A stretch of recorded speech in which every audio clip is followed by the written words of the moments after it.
ఆఖరికి ఎంత సిగ్గుచేటంటే షర్మిల గారి గురించి బాలకృష్ణ ఇంట్లో నుంచి సోషల్ మీడియా ఐటీడీపీ గతంలో ఎంత వల్గర్గా ఆమె మీద ట్రోల్ చేస్తే ఏడ్చి కంప్లైంట్ ఇచ్చింది.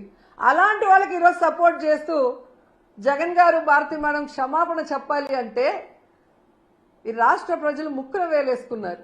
ఏ తప్పుడు మాటలు ప్రసారం చేయని సాక్షి ఆఫీసుల మీద దాడి చేస్తుంటే వాటిని ఖండించదు ఈ షర్మిల గారు కానీ ఈ రేణుకా చౌదరి. ఇంతమంది ఆడవాళ్ళని రేప్ చేస్తున్నారు, నరికేస్తున్నారు. అలాంటి వాళ్ళ గురించి మాట్లాడరు ఒక ఆడవాళ్ళే ఉండి. కానీ జగన్ గారు భారతి మేడం గారి గురించి మాట్లాడాలంటే ఒంటికాలతో వస్తారు. ఈరోజు రాష్ట్ర ప్రజలకు తెలుసు జగన్మోహన్ రెడ్డి గారు కానీ భారతి మేడం కానీ ఏ రోజు ఏ ఆడపడుచు గురించి తప్పుగా మాట్లాడిన దాఖలాలు లేవు.